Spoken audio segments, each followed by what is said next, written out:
Bonjour, bienvenue. Je suis Margot Bernard. Je vais animer ce webinaire, le webinaire d'aujourd'hui qui porte sur l'utilisation des données pour améliorer les prévisions dans le domaine des risques naturels. Donc, ce webinaire est organisé avec l'UGA et INRAE et on est ensemble jusque midi environ. Alors, ce webinaire est organisé dans le cadre du projet IRISC Alpes. Donc, IRISC est une communauté animée par Indura, partie prenante du pôle de compétitivité Infra 2050. Donc, une communauté collaborative d'intérêt pour le développement des compétences de la recherche appliquée et de l'innovation dans le domaine des risques naturels gravitaires. Donc, la chaîne de connaissances qu'on a appelée WebIRISC a pour vocation de porter à la connaissance du plus grand nombre les méthodes, les outils, les concepts et les approches et expériences capitalisées dans les laboratoires et les entreprises dans le domaine des risques naturels. Alors, pour interagir avec nous pendant le webinaire, vous avez 3 modules. Pour les questions, je vous demanderai d'utiliser le module QR. Donc, vous pouvez poser les questions à n'importe quel moment et on y répondra à la fin, après les présentations. Et vous pouvez aussi lever la main et comme ça, je pourrai vous donner la parole. Il ne vous restera plus qu'à activer votre micro. Alors, pour ce webinaire aujourd'hui, donc on est avec Julien Barotte et Nicolas Eckert. Julien, je te laisse te présenter en quelques mots. Je suis maître de conférence à l'Université Grenoble-Alpes, enseignant à l'IUT1 au département Génie civil et construction durable et chercheur au laboratoire 3SR, sol, solide, structure, risque, un laboratoire de mécanique. Merci Julien. Nicolas, je te laisse te présenter. Bonjour, donc je suis Nicolas Eckert, je travaille à l'UMR IGE, l'Institut des géosciences de l'environnement, dans le domaine des risques en montagne, avec une formation de base en statistique. Et je suis également coporteur de l'Institut des risques de l'Université de Grenoble. Voilà. Merci Nicolas. Et ben, je donne la parole directement à Julien pour commencer la présentation. Merci beaucoup Margot. Voyez-vous mon écran? Alors, oui, on le voit bien. Eh bien, donc je complète ma présentation. Je suis en fait d'une formation ingénieur civil généraliste. Et avant de devenir enseignant-chercheur dans le domaine plutôt de la fiabilité des ouvrages. Alors, de mon point de vue, les prévisions dans le domaine des risques naturels concernent donc non seulement la prévision d'un niveau de sollicitation S à venir, mais aussi la tenue, la résistance d'un ouvrage de protection associé. C'est-à-dire eh bien, on souhaite réduire la probabilité d'occurrence d'un mode de défaillance d'un ouvrage, par exemple que la sollicitation devienne supérieure à la résistance. Alors, euh, par conséquent, eh bien, la prévision pour moi, c'est à double sens, je dirais. C'est à la fois le niveau de sollicitation, mais aussi est-ce que l'ouvrage de protection va résister. Et je me pose la question aussi de la fiabilité des prévisions, ce qui est complémentaire à estimer une probabilité de défaillance. Et j'ai un point de vue plutôt orienté génie civil. Donc, dans un premier temps, je vais m'intéresser à la caractérisation euh, des données. Qu'est-ce que ça veut dire, utiliser des données? Eh bien, ces dernières années, les développements techniques ont conduit à l'explosion des données d'entrée des modèles de prévision, les relevés de terrain par imagerie diverses, l'utilisation de drones, de satellites, conduisent à des modèles numériques de terrain en 3 dimensions de plus en plus précis. Le nombre, la performance des capteurs sont toujours plus grands. Les campagnes d'essais expérimentaux à échelle réduite ou réelle s'ajoutent et contribuent clairement à une meilleure compréhension et à la caractérisation des risques naturels. Vous voyez ici des images d'un modèle numérique en 3 dimensions, ou les vues d'un lâcher de blocs. mais la quantité de données n'implique pas la faillibilité des prévisions. La météo nous donne des exemples de temps en temps. Cette image de paravalanche partiellement détruit en est un autre. On peut représenter finement un terrain naturel, mais ignorer son comportement hydromécanique. C'est ça que j'entends par complexité des phénomènes. Autrement dit, il est discutable de porter beaucoup d'efforts à la prévision de la géométrie si on est très imprécis sur la mécanique. En particulier, eh bien, c'est bien difficile de représenter avec précision la variabilité spatiale des propriétés des sols ou bien la variabilité spatio-temporelle des sollicitations, des pressions de vent. Et quand bien même on récupère 1000 données, est-ce qu'on arrive pour autant à en faire une prévision? Et puis ce qui est sûr dans tout ça, c'est que le risque zéro n'existe pas et qu'on a tout intérêt à rechercher la précision. Et donc, avec mon point de vue, je vous présenterai tout d'abord le cadre de la réglementation de la construction et ensuite je passerai des statistiques aux probabilités avant de céder la parole à mon camarade. La position du problème est la suivante. On considère un modèle numérique ou analytique réglementaire alimenté par un vecteur de données qui concerne la géométrie, la résistance, les sollicitations.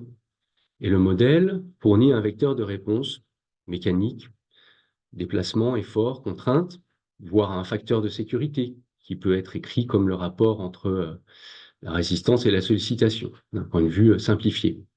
Si on s'intéresse à deux ouvrages qui ont des résistances RA et RB soumis à une même sollicitation, eh bien, on peut considérer un premier calcul avec un minimum de données, un calcul moyen tout d'abord en haut de la diapo, avec des valeurs arbitraires de résistance et sollicitation. Cela nous conduit à l'estimation de deux facteurs de sécurité qui paraissent larges, au-delà de 3. La résistance est plus de 3 fois supérieure à la sollicitation en moyenne. Et puis, il semblerait qu'il y ait un ouvrage qui soit plus intéressant que l'autre. La marge est un peu plus intéressante. Le cas B semble plus sécuritaire. Maintenant, si on prend en compte un petit peu plus de données qui nous permettent d'estimer une dispersion autour de la moyenne, comme des écarts-types, eh bien, on peut un peu plus caractériser les résistances et les sollicitations. Et par conséquent, en faisant l'hypothèse que ces résistances et sollicitations peuvent être modélisées par des lois de probabilité gaussiennes indépendantes, on peut assez facilement, on le fait avec des étudiants, calculer des probabilités de défaillance, estimer des probabilités de défaillance, c'est-à-dire que la résistance soit inférieure à la sollicitation. Et la conclusion de l'approche comparative probabiliste, elle est à l'opposé de l'approche déterministe, c'est-à-dire que c'est le cas A qui semble plus fiable que le cas B. Je dis plus fiable car la fiabilité ou encore la probabilité de survie peut être définie comme complémentaire à la probabilité de défaillance, 1 moins probabilité de défaillance. Et ces premiers résultats illustrent le fait que, comme je le disais, le risque zéro n'existe pas, même si l'on a un facteur de sécurité qui semble large de prime abord. Alors, je ne suis pas rentré dans le détail ici d'un calcul de probabilité. Je rappelle en bas à droite de la diapo l'allure d'une courbe de Gauss que beaucoup connaissent, une loi normale, on dit cela encore, plus précisément d'une fonction de densité de probabilité d'une loi normale qui présente eh bien, par définition une probabilité totale de 100%, c'est-à-dire une aire de 1 sous la courbe. Et puis, si l'on considère autour de la moyenne centrale eh bien, des écarts à plus ou moins un écart type, ou 2 écarts types, ou 3 écarts types, eh bien, on peut définir des intervalles de confiance à 68%, 95%, avec plus de 99%. La loi gaussienne, elle est très utilisée en mécanique probabiliste, car elle a des propriétés intéressantes, mais ce n'est pas la seule. Et il se trouve que la réglementation européenne de la construction, connue sous le nom d'Eurocode, qui est répartie en une dizaine de parties, eh bien, peut s'appuyer, peut utiliser des données statistiques.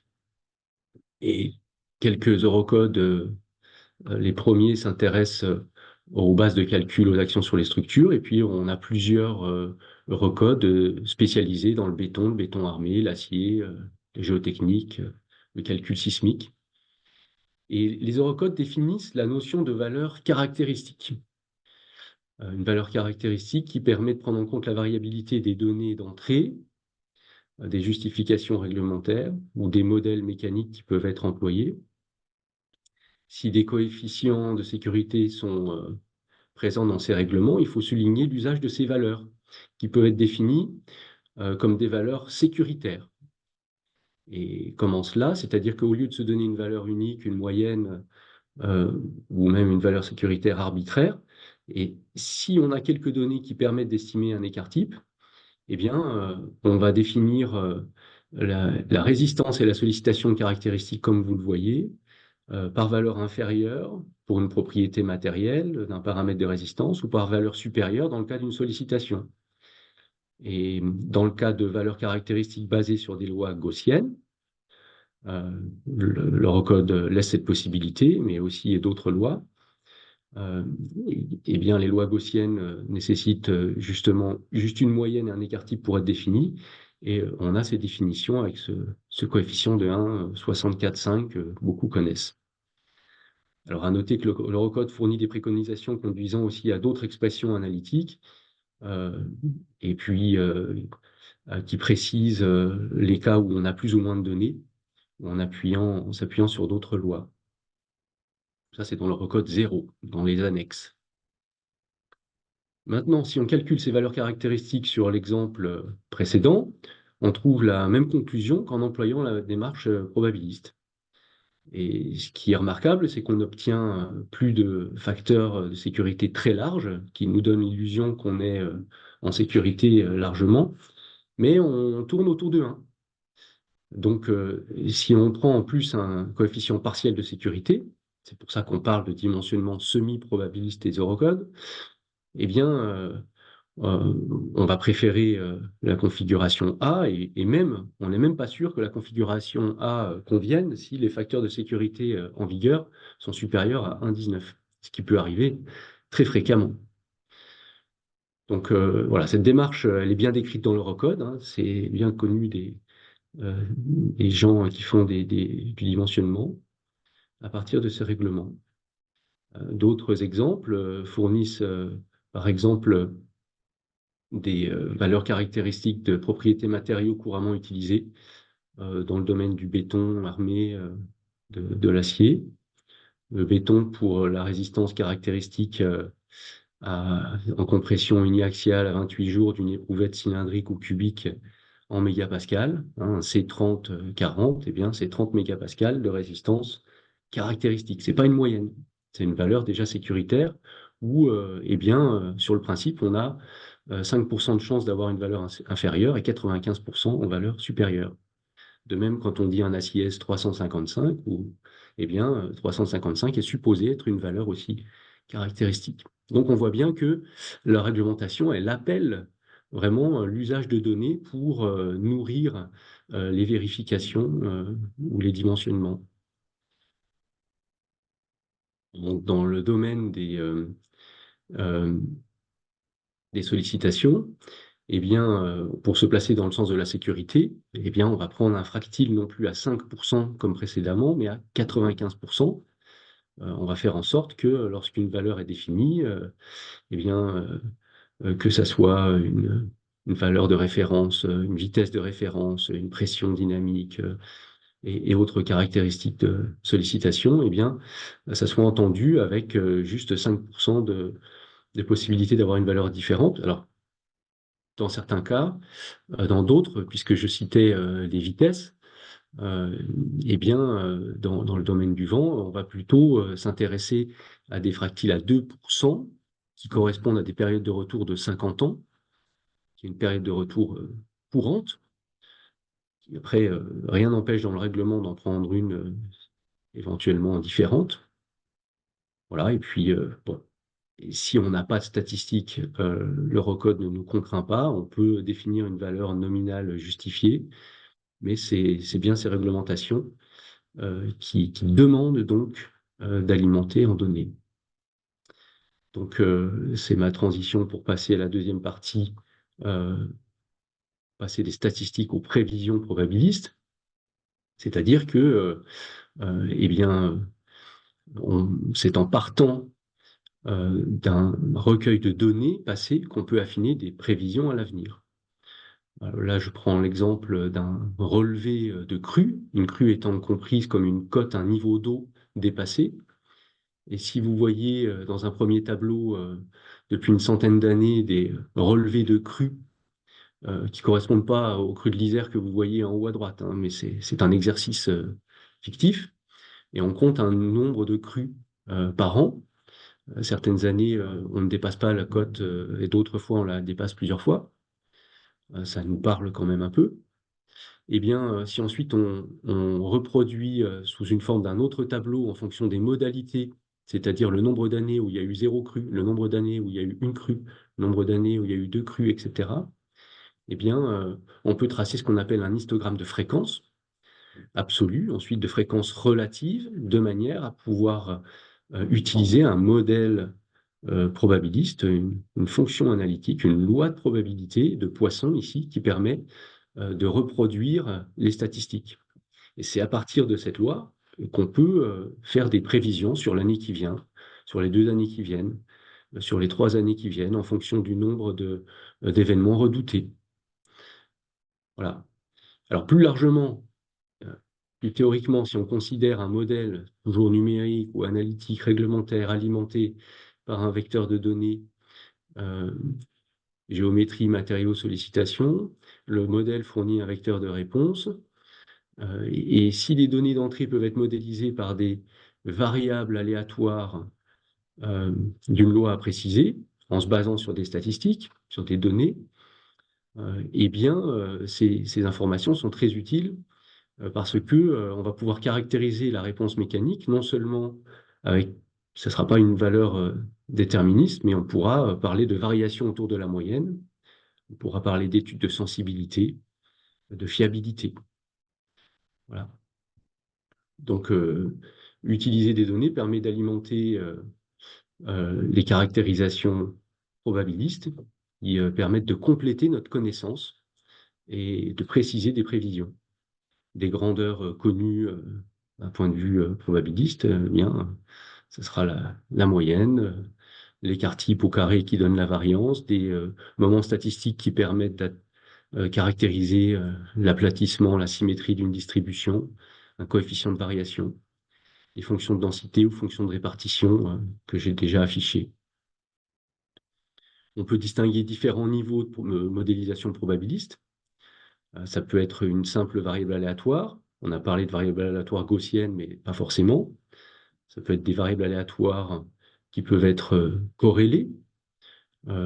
S'il y a une variation dans l'espace ou dans le temps, eh bien, on a un champ aléatoire en une dimension, 2, 3, jusqu'à 4 dimensions. Et on peut supposer des champs aléatoires autocorrélés, c'est-à-dire qui varient dans l'espace, mais qui ont aussi une corrélation entre eux. Voilà, dans la littérature, on trouve régulièrement des modèles de variables ou champs aléatoires représentant une cohésion et un angle de frottement d'un sol qui sont statistiquement corrélés. Et on utilise ces statistiques pour ensuite alimenter des modèles numériques. Et vous avez ici les vues d'un modèle aux éléments finis de pente avec un champ aléatoire de coefficient de frottement, voilà, dans un article récent, qui permet d'alimenter un modèle d'instabilité de pente. On estime une probabilité de rupture. Voilà. Donc, si les possibilités des modèles sont encourageantes, on reste cependant avec des difficultés pour exploiter les bases de données qui existent, qui explosent, on l'a dit, elles sont nombreuses, mais on a des difficultés, notamment parce que mener une vraie campagne expérimentale, faire un modèle numérique d'un essai correct, eh bien, ça peut parfois être vraiment trop coûteux. J'ai l'expérience d'un projet avec l'Agence nationale de recherche où eh bien, on pouvait se limiter à un seul essai à échelle réelle d'une maison sur table sismique. Et donc, le modèle mécano-fiabiliste par élément fini stochastique associé, ben, aussi complexe soit-il, eh bien, il était alimenté par un seul essai, avec un seul accélérogramme, qui représentait un accélérogramme réel, mais qui n'est pas à lui seul représentatif de l'ensemble des scénarios possibles pour des, des événements sismiques, quoi. Donc, voilà, ça c'est une limite qui fait qu'on est toujours dans le compromis. Euh, donc, on, on est avec la nécessité de collaborer entre, entre collègues, certains spécialistes, eh bien, de relever des données sur le terrain, d'autres de faire un modèle numérique qui soit représentatif. Et il me vient ici un autre exemple où, alors c'était pas des accélérogrammes, mais des trajectographies synthétiques qui avaient été calées sur un certain nombre d'essais et qui avaient été utilisées ensuite dans une campagne numérique. C'était autour de travaux de Franck Bourrier en particulier. Et on avait utilisé son outil trajectographique qui avait fait ses preuves dans un certain contexte et on l'avait éprouvé dans un autre. Et en couplant son outil avec un modèle numérique avancé par élément discret d'un filet par bloc, mis au point à l'origine par David Bertrand, un autre collègue. Et tout cela pour essayer de préciser les probabilités de ruine et de lobe de ce filet par bloc, en prenant en compte eh bien, la variabilité de certains paramètres comme la masse des blocs qui tombent et l'angle initial de vitesse, pour lesquels bah, ça reste compliqué d'avoir des données expérimentales précises et nombreuses. Et il y avait plusieurs conclusions spécifiques à cette étude qui sont publiées, que vous pourrez retrouver, où je ne vais pas m'étendre ici. Voilà, et en dernière diapo, je dirais, pour ouvrir sur le propos de mon camarade, si je vous ai présenté un modèle simplifié où les statistiques alimentaient un modèle de données d'entrée, eh bien, on peut très bien considérer un schéma un petit peu plus compliqué où les statistiques, les données, eh bien, permettent de caractériser finalement des sorties, des réponses, des déplacements, on parlait des niveaux de crue tout à l'heure, on parlait à l'instant de chute de blocs, les positions, les masses, les formes de blocs peuvent être relevées sur terrain et on peut essayer de remonter par analyse inverse à, euh, aux caractéristiques d'entrée du modèle. Alors ça donne lieu, ce type de formalisation à des méthodes qu'on appelle bayésiennes et qui seront introduites, utilisées par Nicolas ensuite. Voilà, je conclus. La réglementation européenne, eh bien, recommande l'usage de valeurs caractéristiques et donc de statistiques. Elle permet aussi l'usage de modèles numériques avancés. Elle permet l'emploi d'approches fiabilistes. C'est bien écrit noir sur blanc. Et donc, toutes ces approches peuvent être enrichies par les données, mais attention à essayer de trouver un équilibre entre une caractérisation fine à la fois de la géométrie, des sollicitations du comportement mécanique. C'est ça qui est compliqué pour les modèles. Et donc, la quantité de données est bien une richesse, mais aussi riche, aussi précis soit-on, on fera aussi toujours face à des incertitudes et à la nécessité de quantifier un risque. Donc, l'évaluation des risques naturels appelle pour moi en conclusion des expertises complémentaires. Et voilà, ce tout premier petit exposé, c'est probablement que l'épisode 1 d'une saison 1, on pourrait en faire d'autres. Et je vais céder la parole à mon camarade Nicolas. Merci Julien. J'en profite pour faire un petit rappel. Donc, vous pouvez poser vos questions à tout moment dans le module QR. On les prendra à la fin des 2 présentations.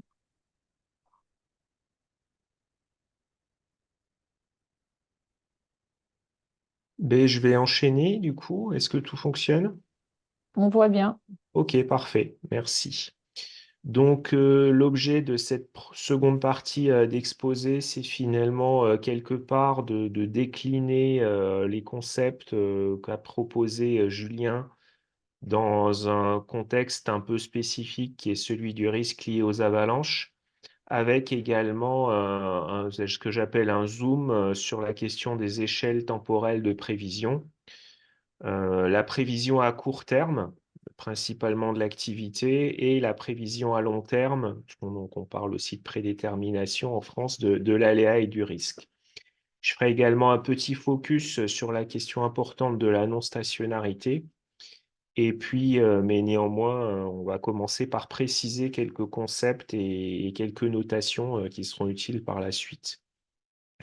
Donc les avalanches, qui est l'objet de cet exposé, eh bien, ce sont des phénomènes qui sont très d'écoulement de neige ou éventuellement de neige mélangée à d'autres choses, fréquemment de l'air, parfois des troncs, de la terre, des pierres, qui ont une grande complexité en termes de régime d'écoulement, en termes de matériaux impliqués, en termes de saisonnalité, en termes de mode de propagation.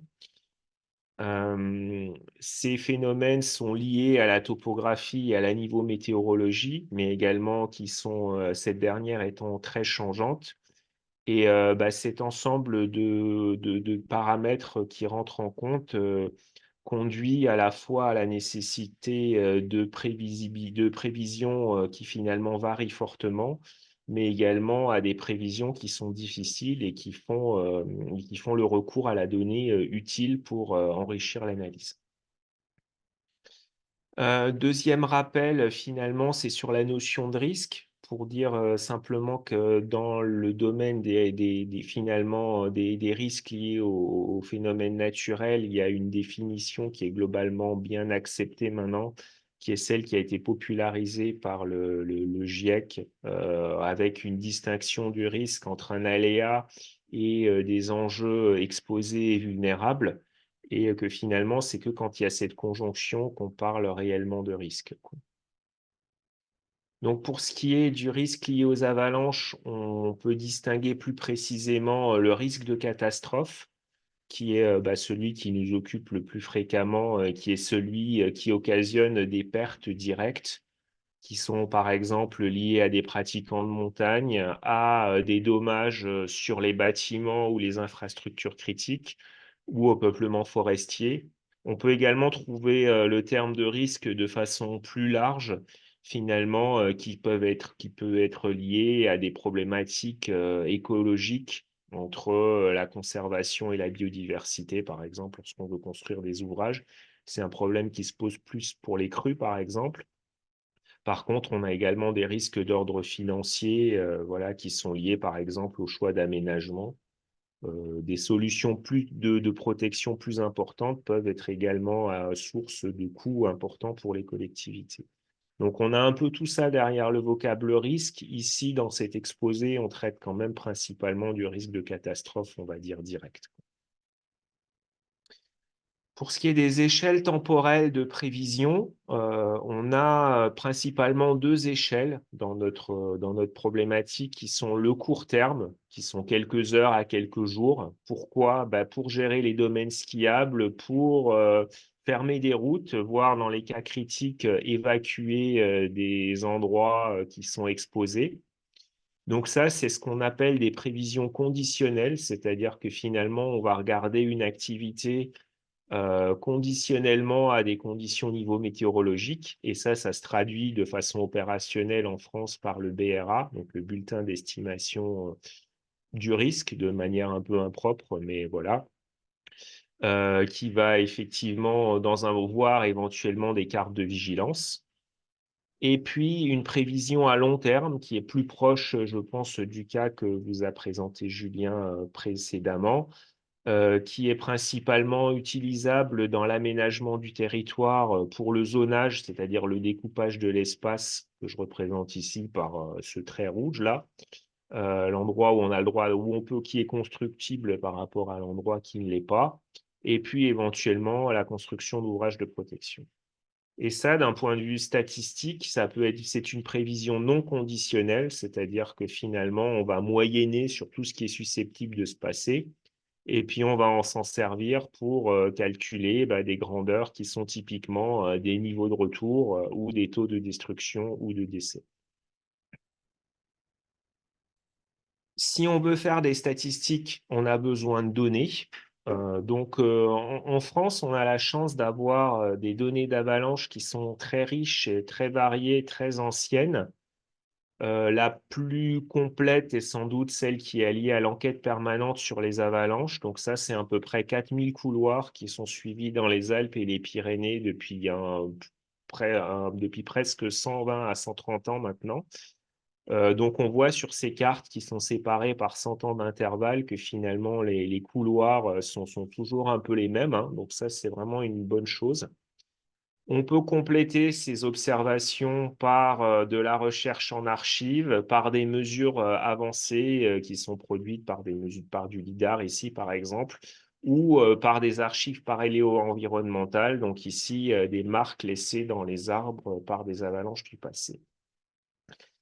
Et puis, on a également, pour environner, pour voir comment on conditionnait la prévision, finalement, des données de contexte. Donc ici, j'ai représenté des évaluations d'occupation des sols et également des évolutions de paramètres de conditions niveau météorologiques qui sont quand même très riches par rapport à ce qu'on peut trouver dans d'autres contextes de montagne. Dernier point, je crois, sur les définitions et les concepts. Donc, en statistique, on appelle modèle une famille de lois de probabilité qui est indexée par des paramètres. Donc, si c'est ce qui est noté P de Y sachant θ. Et en général, le plus souvent, on travaille en statistique paramétrique, c'est-à-dire que θ est de dimension finie. Et donc ça, c'est une opposition, on va dire, assez fondamentale quand même avec des travaux sur des distributions empiriques où la loi de probabilité, finalement, n'est pas explicitée. Parmi les classes de modèles qui sont utilisées, on va travailler beaucoup avec des modèles de valeur extrême, des modèles spatio-temporels, des modèles de calcul explicite de risque ou éventuellement, comme l'a dit Julien avant, des modèles numérico-probabilistes avec des intersections qui sont plus ou moins couvertes. Le passage de la statistique aux probabilités nécessite une procédure d'apprentissage, c'est-à-dire comment on donne des valeurs à ces paramètres inconnus, et donc pour obtenir des estimateurs, puis pour travailler sur ces lois de probabilité conditionnellement aux données qui soient indexées à ces paramètres apprises. Dernier point que je veux préciser, quand on fait des statistiques, on peut faire des prédictions déterministes, c'est-à-dire on peut apprendre un modèle de classification, par exemple, et faire des prédictions qui sont conditionnelles à des valeurs apprises. On peut aussi faire des prédictions probabilistes, et à ce moment-là, effectivement, la prédiction sera elle-même une distribution. C'est quand même deux cas un petit peu différents. Je vais commencer par la prévision à court terme de l'activité avalancheuse. Donc, comme je l'ai dit, c'est le contexte opérationnel qui consiste à donner un niveau d'activité en fonction des conditions niveau météorologique du jour ou pour les jours précédents, donc qui se traduit de façon opérationnelle par le BRA, c'est-à-dire un niveau de risque qui est en 5 classes. Donc ça peut se faire de pas mal de manières, notamment de l'expertise de terrain, des méthodes plus ou moins empiriques. Si on veut utiliser un modèle statistique, ce qui est possible, classiquement, on va utiliser un modèle de classification de 2 à 5 classes qui va donner en résultat un niveau d'activité en fonction des conditions d'enneigement. Donc ici, un résultat que j'emprunte de la thèse de Léo Gallon-Galinier qui montre finalement, en fonction qu'on va comparer les résultats d'un tel classifieur avec des observations de terrain. Je tiens donc à dire que ce n'est pas vraiment, à mon sens, une évaluation complète du risque, dans le sens où il n'y a pas de quantification explicite des dommages. Néanmoins, de façon opérationnelle, on prend en compte pour les pratiquants de montagne une éventuelle surcharge skieur pour ce qu'on appelle le risque accidentel, c'est-à-dire en fait le fait que l'avalanche se déclenche sous l'effet d'une charge ponctuelle.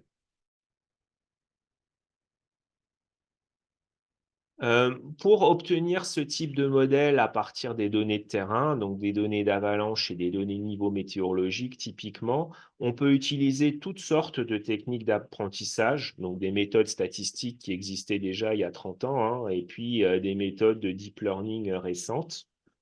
Donc ça, c'est par exemple un résultat d'une étude assez récente qui compare l'efficacité d'un ensemble de méthodes de classification pour obtenir de telles prévisions d'activité avalancheuse. On peut le faire dans différents contextes, notamment en prenant en compte ou pas le fait que la prévision météorologique est elle-même incertaine à un horizon de quelques jours ou pas. Enfin, il y a pas mal de raffinement là-dedans. Ce qui me paraît plus important de dire, c'est que toutes ces méthodes-là de classification, c'est des méthodes qui vraiment utilisent de la statistique, mais par contre, qui, de façon concrète, sont des prévisions déterministes. On va prédire une classe conditionnellement à des conditions au niveau météorologique données. Et ça, de façon assez classique en machine learning, finalement, ça s'évalue avec des outils qui sont ce qu'on appelle des matrices de confusion, qui sont des tableaux pour regarder les pourcentages de bonnes prédictions, avec des taux d'erreur, tout un ensemble de mesures, et un outil qu'on appelle la courbe ROC. Donc, je vais revenir sur cet exemple à travers, encore une fois, un résultat qui est issu de la thèse de Léo Viallon, qui va comparer les courbes ROC dans différentes configurations. Parce que ce qui nous semble, hein, c'est que finalement, plus que de s'exciter sur quelle méthode de classification est la plus efficace, ce qui est vraiment important pour que ce type de méthode marche, c'est de lui fournir des bonnes données d'apprentissage en entrée. Notamment parce que quelque chose qui est très difficile, c'est d'intégrer spatialement les résultats obtenus ponctuellement à l'échelle d'un profil pour obtenir un niveau de risque ou d'aléa, en tout cas, qui a une certaine validité spatiale pour une altitude ou un massif donné. Et donc, le résultat qui a été obtenu ici, c'est de montrer que finalement, avoir une connaissance physique des conditions de stabilité du manteau neigeux, ça permettait vraiment d'améliorer l'apprentissage ou en tout cas d'obtenir des meilleurs résultats en prévision. Donc jusqu'à présent, c'était des prévisions qui finalement étaient entièrement déterministes. On commence à avoir dans le domaine des avalanches à court terme des prévisions d'ensemble, c'est-à-dire des prévisions probabilistes empiriques sur la base de ce qui se fait notamment en météorologie ou en hydrologie. Donc on va obtenir un faisceau de prévisions et on va l'analyser avec beaucoup d'incertitudes ou de variabilité à considérer potentiellement pour évaluer ces faisceaux. Donc ça, c'est un résultat d'une étude qui a été de Mathieu Vernet et ses co-auteurs qui montre finalement un niveau de risque avalanche à différents horizons temporels, donc selon un ensemble de prévisions. Et donc ça s'évalue avec des outils qui sont assez différents des courbes ROC et des matrices de confusion. C'est typiquement des scores sur lesquels on aime bien en statistique regarder les propriétés, donc typiquement des scores de type Breyer ou CRPS. On commence à aller, mais c'est encore plus émergent, vers de la prévision probabiliste basée sur un modèle, au sens où on va vraiment ajuster un modèle de probabilité sur des données pour fournir des prédictions conditionnelles à des conditions niveau météorologique. Donc ça, c'est une étude qui a été réalisée par Guillaume Evin et ses co-auteurs, qui va prédire des nombres d'avalanches, des grands nombres d'avalanches, à l'échelle d'un massif, conditionnellement aux conditions niveau météorologique du jour. Donc, on va utiliser un modèle statistique qui est une loi de Pareto généralisée qui a des bonnes propriétés en termes de valeurs extrêmes. Et les paramètres de cette loi sont conditionnés aux conditions niveau météorologique du jour, ce qui montre assez logiquement, on prévoit de grands nombres d'avalanches, beaucoup plus quand les conditions niveau météorologique sont favorables. Et donc ça, j'y reviendrai tout à la fin de mon exposé. C'est déjà un exemple de prévision probabiliste dans un contexte non stationnaire. Je vais passer au temps long. donc à la prédétermination. Donc là, cette fois-ci, il s'agit non plus de regarder qu'est-ce qui peut se passer un jour, un jour donné, demain ou après-demain, mais vraiment de se placer dans un contexte plus moyenné sur du temps pour des problématiques d'aménagement du territoire. Donc, pour arriver finalement à aller vers des niveaux de retour inconditionnels, typiquement une distance atteinte en moyenne ou une extension atteinte en moyenne tous les 100 ans. Donc là, on voit bien qu'on est dans un cadre qui est explicitement probabiliste dès les concepts qui sont introduits en entrée. C'est un peu similaire à ce que Julien a présenté dans le domaine des eurocodes. C'est-à-dire que pour finalement poser une limite sur le terrain, on a besoin d'évaluer quelque chose qui correspondrait à une chance sur un certain nombre d'être dépassé. Donc ça, la difficulté, c'est qu'en général, on doit travailler sur du temps long et on a des séries courtes. Et du coup, on a besoin de données, mais on a besoin également d'extrapoler au-delà des données. Et donc, pour ce genre de choses, on a des candidats naturels en termes de modélisation qui sont les modèles de valeur extrême, dont j'ai déjà parlé précédemment. Donc, ici, c'est des exemples d'ajustement, toujours de lois de Pareto généralisées qui sont couplées à des lois de Poisson et qui permettent d'évaluer une distance atteinte en fonction d'une période de retour. Donc, par exemple, une période de retour tricentenale, voilà un cas de figure qui donnerait la distance d'arrêt associée pour un couloir donné.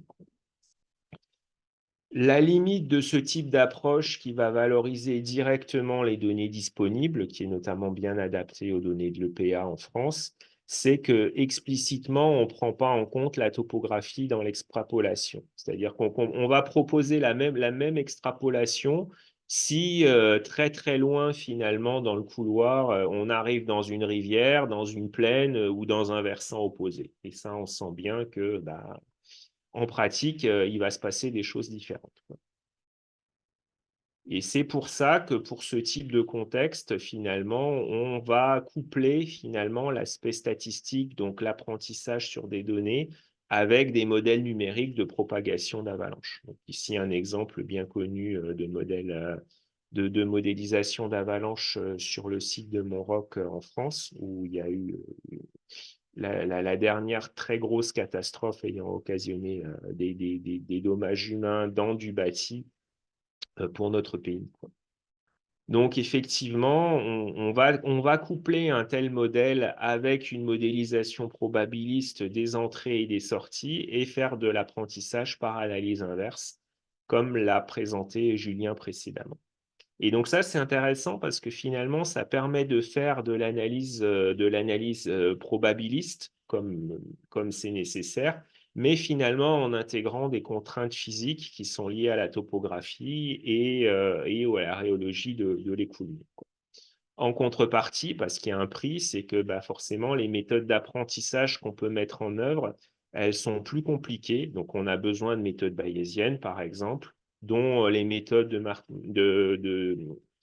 Monte-Carlo par chaîne de Markov ou les méthodes de méthode Bayes approchées qui peuvent, par exemple, résoudre la question dans ce contexte. Voilà ce que peut produire ce type d'approche en sortie, qui finalement conduit à avoir un modèle de valeur extrême, mais où la loi de Pareto généralisée est remplacée par un modèle numérique dont on décrit de manière non explicite la loi de la distribution de probabilité. Donc, une distribution des distances atteintes, donc on voit bien qu'elle est très fortement multimodale et qu'elle est du coup pas du tout directement approximable par une loi de probabilité simple. Une relation entre la distance atteinte et la période de retour, et puis des distributions de probabilité pour toutes les grandeurs qui peuvent intéresser le dimensionnement ou le zonage, des vitesses maximales, des hauteurs maximales d'écoulement, des distributions de pression d'impact, etc. Avec des compromis toujours à rechercher entre les calculs qui peuvent être lourds et puis jusqu'où on a envie d'aller dans la description fine de la physique de l'écoulement. Si on a déjà on comprend bien que si on a un modèle numérique qui nécessite déjà plusieurs heures, voire plusieurs jours pour simuler un écoulement, on ne va pas pouvoir aisément simuler des centaines, voire des milliers d'événements pour reconstituer numériquement des distributions de probabilité.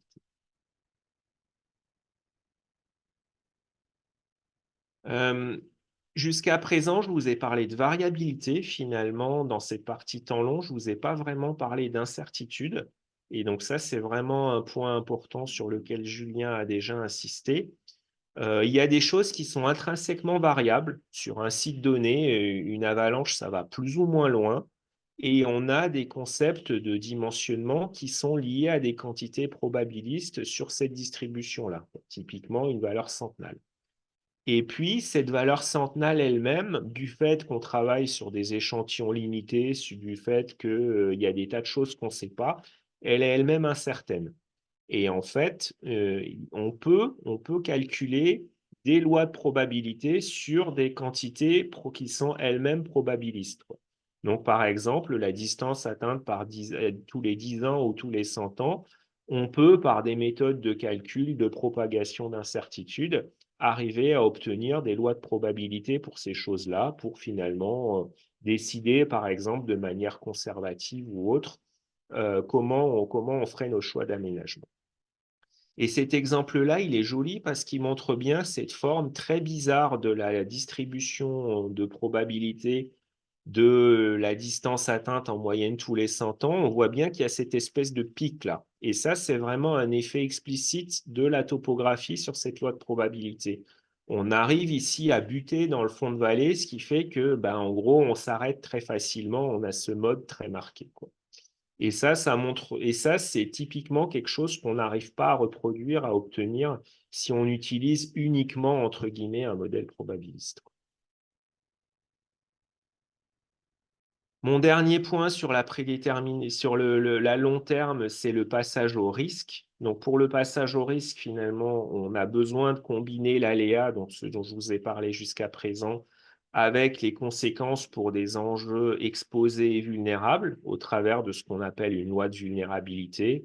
Donc, finalement, une courbe qui relie un niveau de dommage à un niveau de sollicitation. Et là, je vous donne un exemple. Donc ça, cet exemple de quart de risque, il est issu des travaux de Manon Farvac. Et pourquoi je vous les introduis ici? Parce que ce n'est pas des avalanches, mais des chutes de pierre. C'est pour dire qu'on a un choix supplémentaire à ce stade qui est celui de la mesure du risque qu'on considère. La mesure la plus classique, c'est la moyenne des dommages. Finalement, on va regarder tout ce qui peut se passer en regardant tous les aléas possibles. Mais ce n'est pas du tout le seul choix possible. On a des valeurs, des mesures de risque qui sont mieux adaptées aux valeurs extrêmes notamment et qui sont issues du domaine de la finance, qui peuvent avoir un vrai intérêt également dans le domaine des risques naturels. Je reviens aux avalanches, je referme cette parenthèse et je reviens à la moyenne des dommages parce que c'est vraiment le cas le plus fréquent, qui est le plus fréquemment utilisé et finalement sans doute encore insuffisamment, et on pourrait déjà avancer rien qu'en popularisant davantage ce type de calcul de manière systématisée.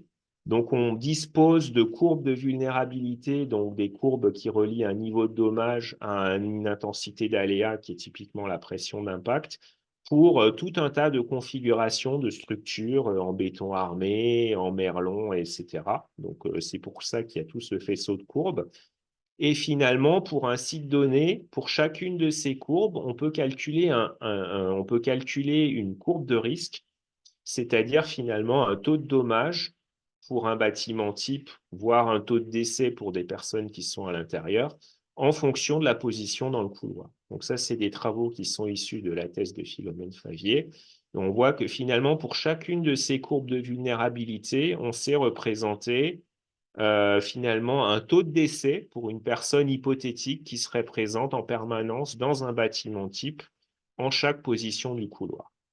Et donc ça, par comparaison à des niveaux standards d'acceptabilité supposés, eh bien, ça permet de positionner des niveaux de zonage ou d'envisager des mesures de protection qui soient basées sur des grandeurs qui soient très concrètes, finalement beaucoup plus concrètes de dire que, par exemple, une notion comme l'avalanche centenale, quoi. Finalement, est-ce qu'une avalanche centenale est acceptable du point de vue des personnes exposées? Il faut déjà finalement connaître des choses sur les conséquences d'un impact par une avalanche pour se dire que, a priori, c'est sans doute pas une bonne idée d'habiter exactement à l'endroit qui est en limite d'avalanche centenale. Voilà. Un tout petit point pour terminer sur la notion de non-stationnarité et de modèle non stationnaire. Je pense que vous savez tous que la montagne, c'est un environnement et des conditions qui sont extrêmement changeants. Donc, avec cet exemple caricatural et en même temps extrêmement illustratif de la disparition quelque part de la mer de glace vue depuis le lac Blanc en face. Ça a des conséquences importantes lorsqu'on utilise des données. Lorsqu'on utilise des données pour l'apprentissage, c'est que finalement, les données ne sont plus échangeables en fonction du temps, quoi. En fait, deux données qui sont séparées par une période suffisamment importante ne peuvent plus être directement comparables. Et ça, quand on manipule des vraisemblances après pour faire du calcul probabiliste, ça veut dire qu'il y a un certain nombre de simplifications qu'on ne peut pas faire, quoi. Donc, on peut travailler sur des sous-périodes qui sont supposées stationnaires. Le problème, c'est qu'on n'a déjà souvent pas tellement de données, donc on va vraiment appauvrir. Et donc ça, la solution à ça, c'est finalement d'avoir des modèles et donc ensuite des prévisions qui sont explicitement non stationnaires. Donc avec un modèle probabiliste dont finalement, dont les paramètres en général varient explicitement au cours du temps ou en fonction de covariables qui dépendent explicitement du temps. Donc ça, il y a toute une énorme littérature statistique sur le sujet, avec beaucoup de solutions techniques. Néanmoins, des outils qui sont éventuellement un peu plus compliqués à mettre en œuvre, mais de mon point de vue, dans beaucoup de cas, on n'a pas vraiment le choix. De façon plus peut-être pour les non intéressés directement par le calcul probabiliste, il y a quand même un point qui est très important par rapport au contexte non stationnaire, c'est qu'il y a des concepts qui deviennent complètement inappropriés. Typiquement, la période de retour qui est quand même quelque chose qui est extrêmement utilisé dans le domaine des risques naturels, c'est quelque chose qui est très, très pauvrement défini dans un contexte non stationnaire et qui en tout cas n'est plus du tout assimilable à une durée qui sépare deux événements d'intensité donnée.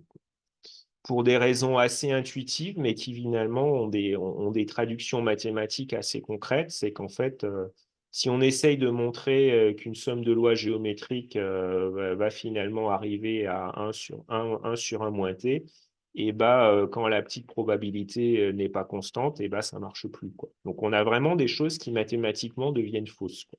Et ça, beaucoup de gens n'en ont pas conscience, quoi.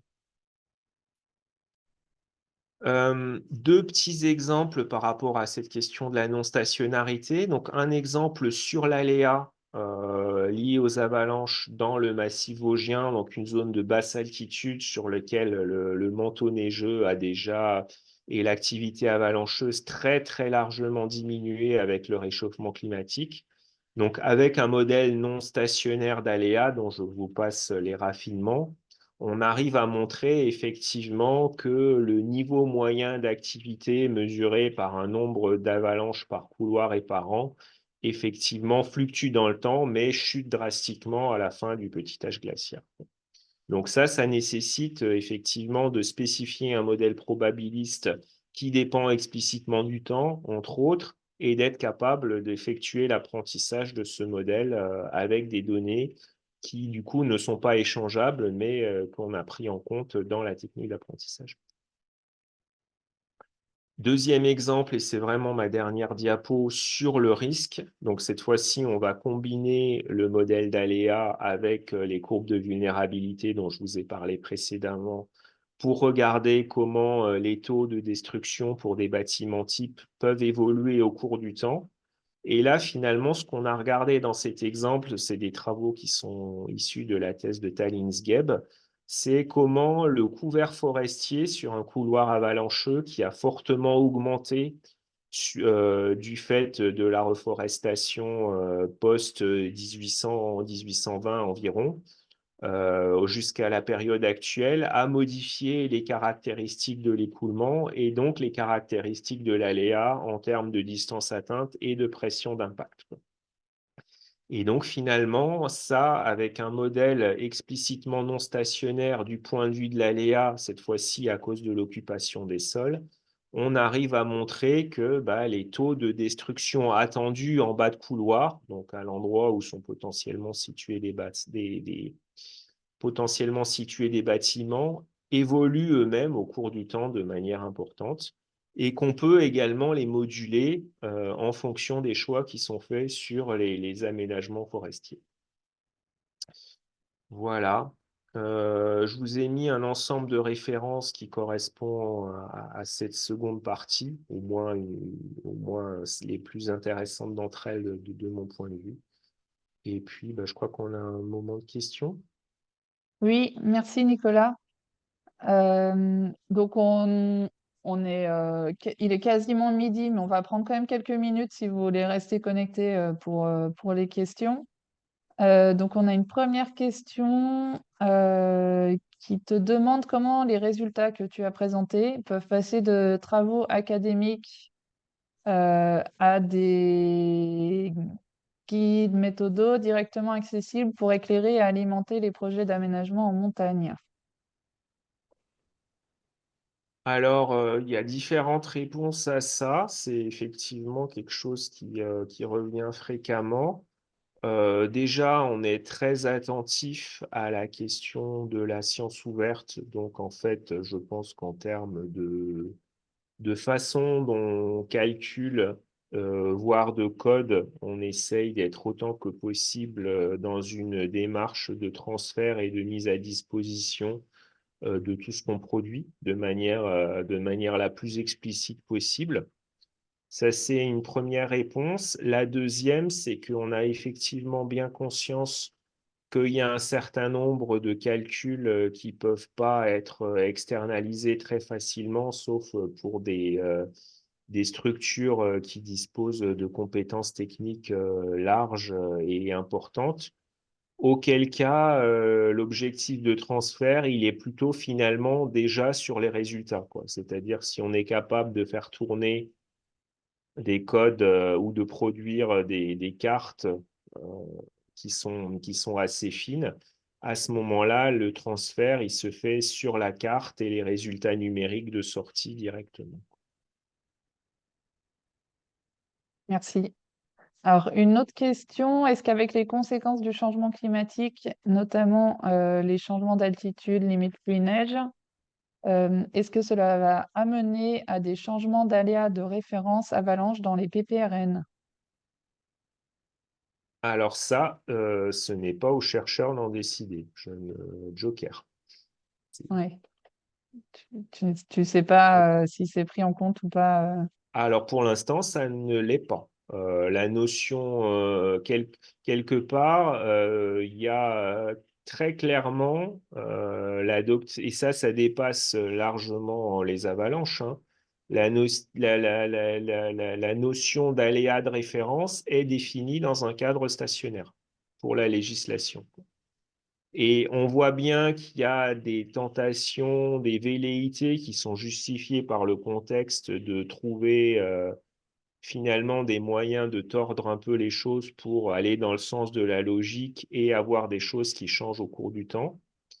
Mais comme je l'ai dit, le problème qu'il y a là derrière, c'est que remettre en cause ça fait tomber beaucoup de choses, quoi. Ça fait typiquement la notion de période de retour, comme je l'ai dit, n'est pas définie proprement dans un cadre non stationnaire. Donc ça veut dire que quelque part, si on veut remettre en cause le fait que les aléas de référence sont définis dans un cadre stationnaire, alors en fait, on doit remettre en cause énormément de choses, quoi. Et ça, je ne sais pas si ça va être le cas et quand ce sera le cas. Voilà, merci, bonne journée. Merci à toi, Margot. Merci.